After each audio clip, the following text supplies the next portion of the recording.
وقال رسول الله صلى الله عليه وسلم القرآن حجة لك أو عليك أو كما قال عليه الصلاة والسلام. கண்ணியத்துக்கும் மதிப்புக்கும் உரிய சகோதரர்களே, அல்லாஹ்வின் நல்லடியார்களே, ரப்புல் இஸ்ஸத் அல்லாஹ் ஜல்ல ஜலாலு இந்த உலகத்துக்கு அருட்கொடியாக அனுப்பப்பட்ட ரஹ்மத்துல்லில் ஆலமீன் சையதுல் முர்சலீன் ஹாத்தமுல் அன்பியாவாக அனுப்பப்பட்ட ஸல்லல்லாஹு அலைஹி வஸல்லம் அவர்களுக்கு நுபுவத்தை கொடுப்பதற்காக வேண்டி அல்லாஹ் முடிவு செய்கின்றார். ஹஜ்ரத் ஸல்லல்லாஹு அலைஹி வஸல்லம் அவர்களுக்கு நுபுவத் கிடைக்கிறதுக்கு முன்னால, நபி அவர்கள் நபியாக தேர்ந்தெடுக்கப்படுவதற்கு முன்னால ஸல்லல்லாஹு அலைஹி வஸல்லம் அவங்க கனவுகள் காணக்கூடியவங்களாக இருந்தாங்க. இரவு நேரத்துல எந்த கனவு ஸல்லல்லாஹு அலைஹி வஸல்லம் அவங்க காணுவாங்களோ அது பகல் நேரத்துல அது நிஜமாக உண்மையாக நடக்கும். இப்படியான கனவுகளை ஸல்லல்லாஹு அலைஹி வஸல்லம் அவங்க அடிக்கடி கண்டு கொண்டே இருந்தாங்க. காலப்போக்குல ஸல்லல்லாஹு அலைஹி வஸல்லம் அவங்க தனிமையை விரும்பினாங்க. தனிமையில உட்காரணும், தனிமையில அல்லாஹ் இபாதத் செய்யணும் என்று அவங்களோட உள்ளத்துல உண்டாகுது ஆசை. மக்கால் இருக்கக்கூடிய ஜபலுன்னூர் மலை, அந்த மலையில் இருக்கக்கூடிய காரே ஹிரா, ஸல்லல்லாஹு அலைஹி வஸல்லம் அவங்க அந்த காரே ஹிராவுல தனிமையில அல்லாஹ்வை இபாதத் செய்து கொள்வதற்காக வேண்டி அந்த இடத்தை தேர்ந்தெடுக்கிறாங்க.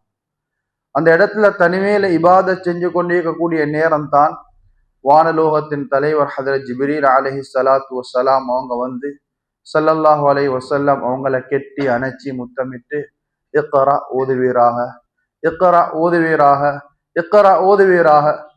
ஸல்லல்லாஹு அலைஹி வஸல்லம் அவர்கள் சொன்னார்கள், மா அன பிகாரி, எனக்கு ஓத தெரியாது, எனக்கு வாசிக்க தெரியாது. எனவே ஹஜ்ரத் ஜிப்ரீல் அலைஹி ஸலாத்து வஸ்ஸலாம் அவர்கள் குர்ஆன் முதலாவது கொடுக்கப்படுகின்றது, வஹி முதலாவது இறக்கப்படுகின்றது.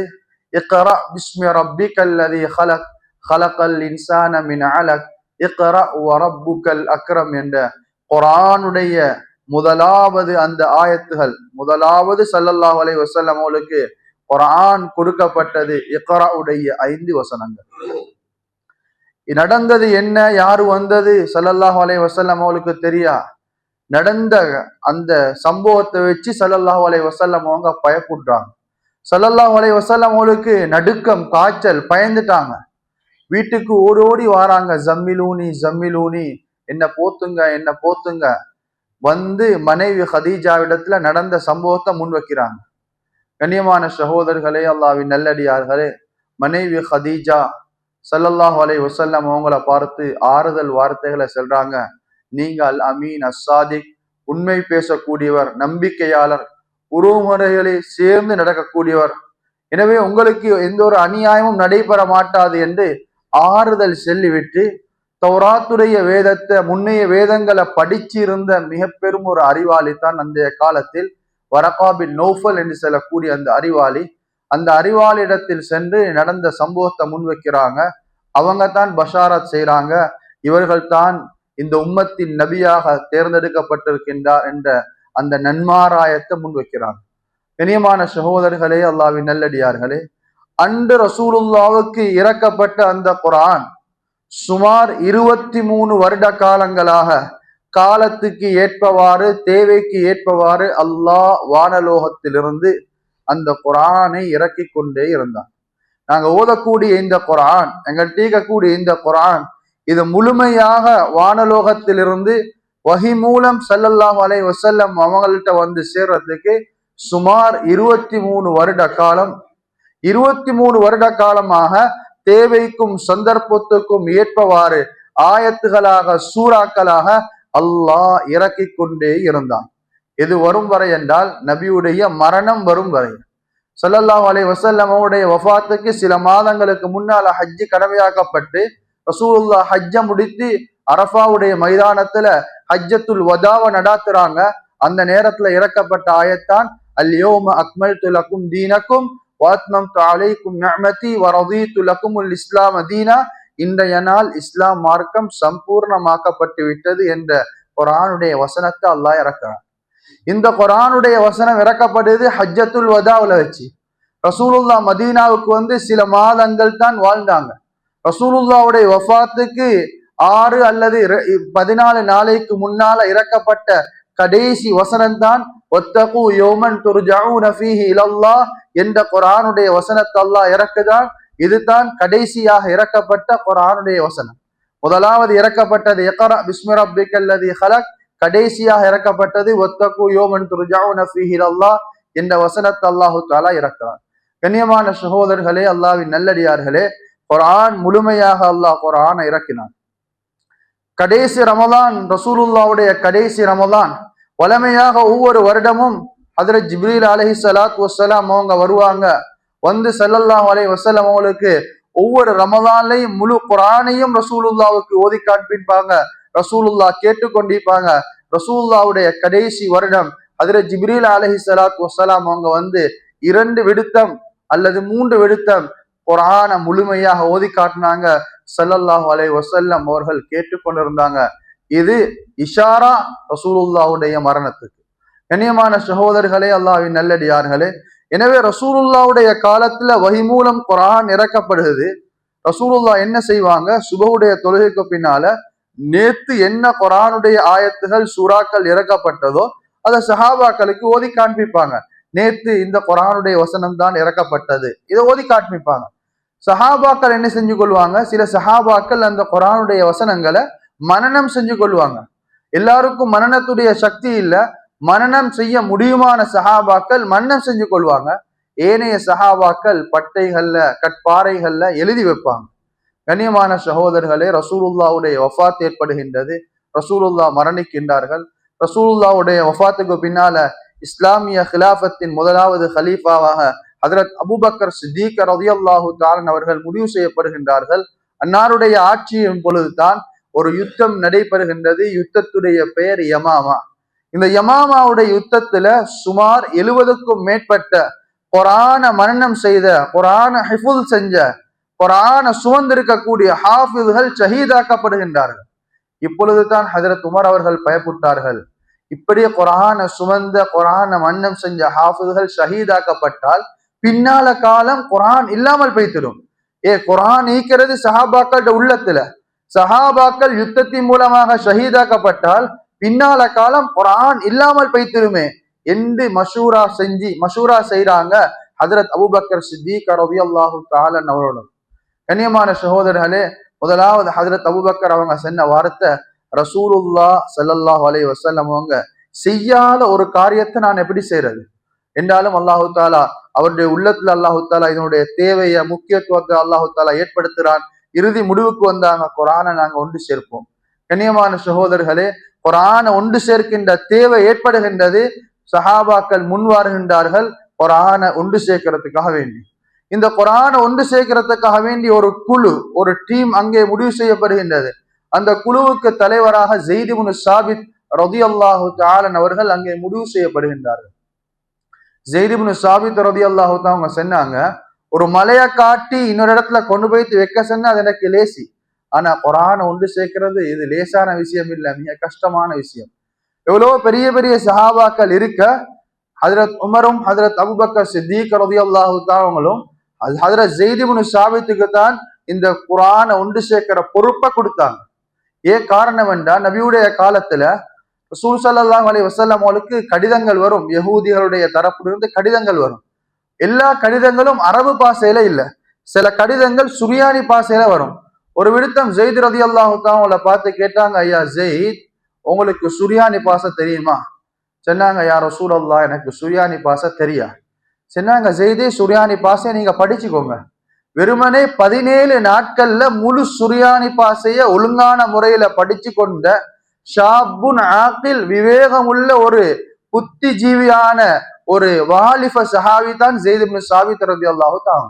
எனவே தான் ஹஜ்ரத் அபூபக்கர், ஹஜ்ரத் உமர் இந்த குர்ஆனை ஒன்று சேர்க்கிற விஷயத்துல ஸைத் இப்னு சாபித் ரலியல்லாஹு தஆலா அவங்கள முடிவு செஞ்சாங்க. இப்ப குர்ஆன் ஒன்று சேர்க்கப்படுகிறது. ஓதக்கூடிய குர்ஆன் மாதிரி ஒரு குர்ஆன் அல்ல, 13 பாகங்களாக குர்ஆன் முதல் கட்டமாக ஒன்று சேர்க்கப்படுகின்றது. முழு உலகத்திலேயும் ஒரே ஒரு குர்ஆன் ஒன்று சேர்க்கப்பட்டிருக்கின்றது. அதுவும் ஒரே அமைப்புல இல்ல, 13 பாகங்களாக 13 முஜல்லதாகளாக அந்த குர்ஆன் ஒன்று சேர்க்கப்படுகின்றது. இதே குர்ஆன், இதே தர்தீப் ஹஜ்ரத் அபூபக்கர், ஹஜ்ரத் உமருடைய ஆட்சி. அதுக்கு பின்னால் ஹஜ்ரத் உஸ்மான் இப்னு அஃபான் ரலியல்லாஹு தஆலா ஆட்சியின் பொழுதுதான் மக்கள் குரான பிழையாக ஓத ஆரம்பிச்சாங்க. குரான நாங்க பிழையாக ஓதக்கூடிய நேரத்துல குரானுடைய மானாக்கள் கருத்துகள் வேறையாகும். கண்ணியமான சகோதரர்களே, நாங்க சூரா ஃபாத்திஹாவை எடுத்துக்கொண்டா அல்ஹம்து என்று ஓத வேண்டிய இடத்துல அல்ஹம்து என்று ஓதினா கருத்து வித்தியாசம். அல்ஹம்து என்றா எல்லா புகழும் அல்லாஹ்வுக்கு, புகழ் அல்லாஹ்வுக்கு, ஹம்த் புகழ். அல்ஹம்து என்று ஓதக்கூடிய நேரத்தில் அதுக்கு வேற கருத்துகள் கொடுக்கப்படுகின்றது. அதே மாதிரி மாலிகி யௌமித்தீன் இய்யாக நஅ்புது வ இய்யாக நஸ்தஈன், யா அல்லாஹ் உன்னையே நான் வணங்குகின்றேன், உன்னிடமே உதவி தேடுகின்றேன். இது நாங்க அந்த உச்சரிப்போட அந்த சத்தாவோட ஓதாம நாங்க பிழையாக ஓதுவோம் என்றா அல்லாஹ் பாதுகாக்கணும். சூரியனே நான் உன்னை வணங்குகிறேன், சூரியனே உன்னிடம் நான் உதவி தேடு என்று கருத்தை வித்தியாசமாக்கி கொடுக்கும். கண்ணியமான சகோதரிகளே, அல்லாஹ்வின் நல்லடியார்களே, அதனால தான் குர்ஆனை நாங்க படிக்கணும், குர்ஆனுடைய தஜ்வீத் சட்டங்களை படிக்கணும், முறையாக குர்ஆனை ஓத பழகணும். குர்ஆனுடைய எழுத்துக்களை நாங்க ஒழுங்கான முறையில வெளியாக்கலேண்டா, குர்ஆனுடைய உச்சரிப்புகளோடு நாங்க குர்ஆன் ஓதலேண்டா அதனுடைய கருத்துகள் வித்தியாசமாக்கப்படும். கல்ப் கல்ப் ரெண்டும் வித்தியாசம். கல்பென்றால் நாய், கல்பென்றா உள்ளம். கண்ணியமான சகோதரர்களே, எனவே சின்ன வித்தியாசம்தான், ஆனா கருத்துகள் பெரிய வித்தியாசத்துல கொண்டு போய்த்து சேர்க்கும். எனவே ஹஜ்ரத் உஸ்மான் இப்னு அஃபான் ரலியல்லாஹு தஆலா காலத்துல மக்கள் குர்ஆன பிழையாக, அதாவது கருத்துகள் குர்ஆனுடைய எழுத்துகள் பிழையாக ஓத ஆரம்பிச்சுட்டாங்க. ஹஜ்ரத் உஸ்மான் இப்னு அஃபான் ரலியல்லாஹு தஆலா செஞ்ச வேலை, அவங்களுடைய ஆட்சியின் பொழுது அவங்க செஞ்ச மிக பெரும் ஒரு சேவை பணி, ஹஜ்ரத் அபூபக்கருடைய காலத்துல எழுதப்பட்டிருந்த அந்த குர்ஆனை எடுத்து ஹஜ்ரத் உஸ்மான் இப்னு அஃபான் என்ன செஞ்சாங்க, 7 பிரதிகள் செஞ்சு மக்காவுக்கு கொண்டு, மதீனாவுக்கு கொண்டு, பஸ்ராவுக்கு கொண்டு என்று 7 பிரதிகள் செஞ்சு 7 நகரங்களுக்கு அனுப்பி வச்சாங்க. கண்ணியமான சகோதரர்களே, ஹஜ்ரத் உஸ்மான் இப்னு அஃபான் ரலியல்லாஹு தஆலாவுடைய காலத்துல எழுதப்பட்ட ஒரு பிரதி இன்றைக்கு கூட மக்காவுடைய மியூசியத்துல இன்றும் வைக்கப்பட்டு. கண்ணியமான சகோதரர்களே, அல்லாஹ்வின் நல்லடியார்களே, எனவே ஹஜ்ரத் உஸ்மான் இப்னு அஃபான் ரலியல்லாஹு தஆலா என்ன செஞ்சாங்க, 7 நகரங்களுக்கு 7 குர்ஆன் அனுப்பினாங்க. வெறுமனே குர்ஆன் அனுப்பல்ல, குர்ஆனோட சேர்த்து ஒரு சஹாபியை அனுப்பினாங்க. இந்த குர்ஆனை கொண்டு போய்த்து இதுதான் குர்ஆன், இப்படித்தான் ஓதணும், ஓதுற முறைய அவங்களுக்கு படிச்சு கொடுங்க என்று சொல்லி குர்ஆனோட சேர்த்து ஒரு சஹாபிய கூஃபாவுக்கு கொண்டு, மக்காவுக்கு கொண்டு, பஸ்ராவுக்கு கொண்டு என்று அனுப்பி வச்சாங்க. கண்ணியமான சகோதரர்களே, அல்லாஹ்வின் நல்லடியார்களே, அதற்கு பின்னால காலத்துக்கு தேவைக்கு ஏற்பவாறு குர்ஆன் அச்சரிக்கப்பட்டு முழு உலகம் விநியோகம் செய்யப்பட்டு இன்றைக்கு எங்கட மஸ்ஜிதுல, எங்கட வீட்டுல, எங்கட கடையில, எல்லா இடங்கள்லையும் முஸ்லிம்கள் எங்கெங்கெல்லாம் வாழ்றாங்களோ அங்கெல்லாம் குர்ஆன் அடுக்கடுக்காக வைக்கப்பட்டீங்க. கண்ணியமான சகோதரர்களே, அல்லாஹ்வின் நல்லடியார்களே, குர்ஆன் அடுக்கி வைக்கிறதுக்காக வேண்டி தரப்பட்டதல்ல. குர்ஆன் ஓதுவதற்காக வேண்டி, குர்ஆனை படிக்கிறதுக்காக வேண்டி, குர்ஆனை விளங்குறதுக்காக வேண்டி, குர்ஆன் படி வாழ்றதுக்காக வேண்டி தரப்பட்டது தான் அல் குர்ஆன். கலாமுல்லா, அல்லாஹ்வுடைய பேச்சு. இதை நாங்க ஓதணும், இதை படிக்கணும், இதன்படி வாழணும். கண்ணியமான சகோதரர்களே, அல்லாஹ்வின் நல்லடியார்களே, எனவே குர்ஆன் இறக்கப்பட்ட மாசம் ரமலானுடைய மாசத்துல இருக்கிறோம். குர்ஆனை நாங்க அதிகமாக ஓதுவோம், குர்ஆனை அதிகமாக படிப்போம், குர்ஆன் படி நாங்க வாழ முயற்சி செய்வோம், வாழுவோம். கண்ணியமான சகோதரர்களே, அல்லாஹ்வின் நல்லடியார்களே, நாங்க நிறைய குர்ஆன்கள் இந்த ரமலான் ஓதிப்போம். ஒவ்வொரு தொழுகைக்கு முன்னால பின்னால் எல்லாம் குர்ஆனை நாங்க அதிகமா ஓதிப்போம். இவ்வளவுக்கு கொஞ்சம் பேர் 2-3 குர்ஆன்களை ஓதி முடிச்சிப்பாங்க. கண்ணியமான சகோதரர்களே, எனவே ரமலான் முடிய போகுது. இந்த ரமலான் முடிஞ்சதோடு அந்த குர்ஆனுக்கு நாங்க மூடி வைக்கிறதில்ல, முற்றுப்புள்ளி கொடுக்கறதில்ல. எங்களோட வாழ்க்கையில் ஒரு சகோதரனாக இந்த குர்ஆனை நாங்க ஆக்கிக் கொள்ளணும், ஒரு தோழனாக. நாங்க எங்கிருந்தாலும், எப்பையும், எந்த நாளும், எந்த நேரத்திலும் குர்ஆனை ஓதக்கூடியவங்களாக நாங்க மாறணும். கண்ணியமான சகோதரர்களே, அல்லாஹ்வின் நல்லடியார்களே, ரமலானுடைய மாதம் மட்டும்தான் குர்ஆன் ஓதணும் என்று இல்லை. ரமலானுடைய மாதம் அதிகமாக ஓதணும், ஏனைய மாதங்கள்லையும் குர்ஆனை நாங்க ஓதணும், குர்ஆனை படிக்கணும், குர்ஆனுடைய தர்ஜுமாக்களை வாசிக்கணும், குர்ஆனை நாங்க விளங்கணும், குர்ஆன் படி நாங்க வாழணும். எனவே கண்ணியமான சகோதரிகளே, அல்லாஹ்வின் நல்லடியார்களே, எனவே குர்ஆனை நாங்க அதிகமாக ஓதுவோம், குர்ஆனை படிப்போம், குர்ஆன் படி வாழ்வோம். வல்ல நாயன் அல்லாஹ் அந்த குர்ஆன் எதை எதிர்பார்க்குதோ அதே மாதிரி வாழ்ந்து அல்லாஹ்வின் பொருத்தத்தை பெறுவதற்கு வல்ல நாயன் அல்லாஹ் நம் அனைவர்களுக்கும் தௌஃபீக் செய்வானாக. ஆகிரு தஅவானா அனில் ஹம்துலில்லாஹி ரப்பில் ஆலமீன். இன்றைய நாள் உங்களுக்கான கேள்வி, குர்ஆனை ஒன்று சேர்ப்பதற்காக வேண்டி முடிவு செய்யப்பட்ட அந்த குழுவுக்கு தலைவராக எந்த சஹாபி முடிவு செய்யப்பட்டார் என்பது தான் கேள்வி.